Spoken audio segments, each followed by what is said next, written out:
the ancient code hidden in every angel's name. Michael, Gabriel, Raphael. We hear the names and think we know them. The most powerful, most revered angels in heaven. But what if those aren't names at all?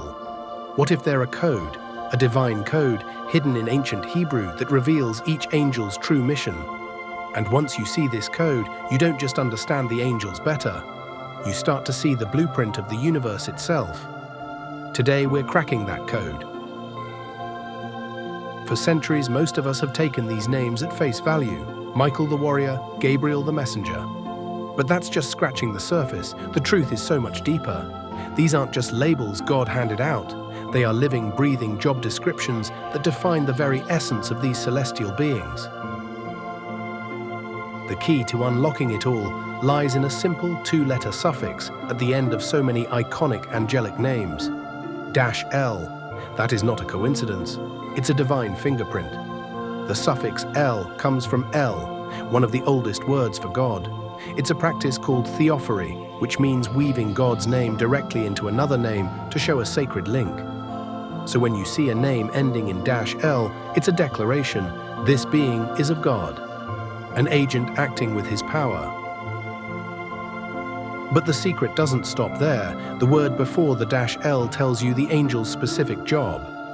It's a combination lock, and when you put the two parts together, you reveal the angel's true, breathtaking purpose. To see how it works, we need to decode the most famous angels, one by one. The first key, Michael, the divine warrior. Let's start with the headliner, Michael. Across Christianity, Judaism, and Islam, he's known as the great commander of God's army.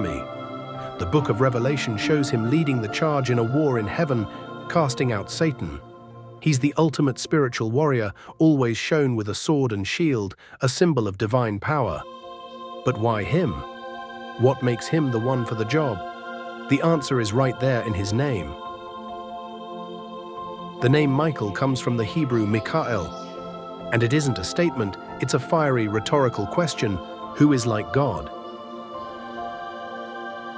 Just think about that.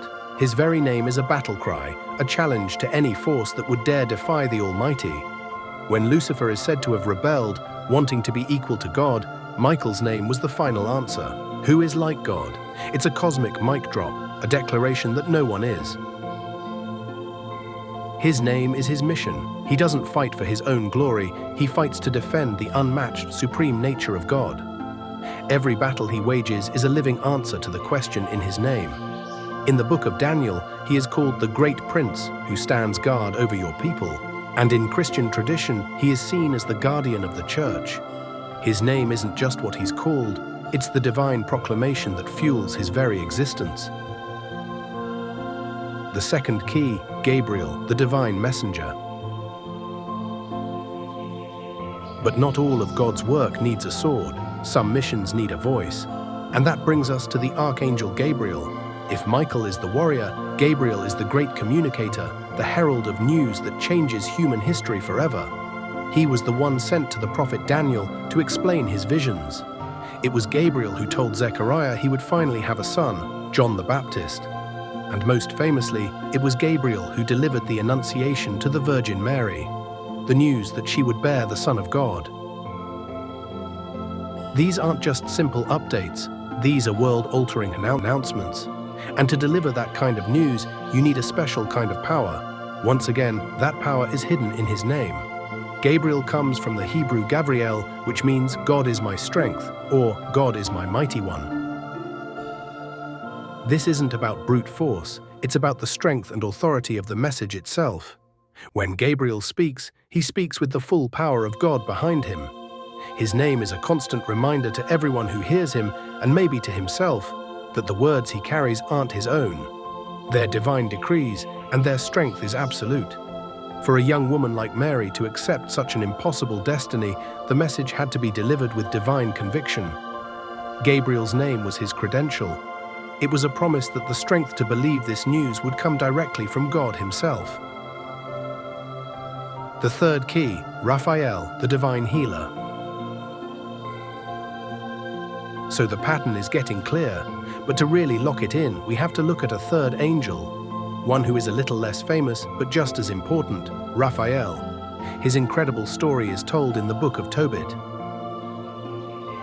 The story is about a good man named Tobit who goes blind, and a young woman, Sarah, who is tormented by a demon that has killed 7 of her husbands. They both pray to God for help, and God answers by sending Raphael, whose name in Hebrew, Raphael, means God heals. Raphael shows up disguised as a regular person and travels with Tobit's son, Tobias.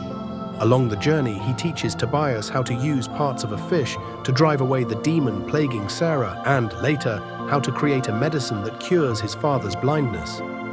Once Sarah is safe and Tobit can see again, Raphael finally reveals who he is, saying, "I am Raphael, one of the 7 angels who stand ready and enter before the glory of the Lord."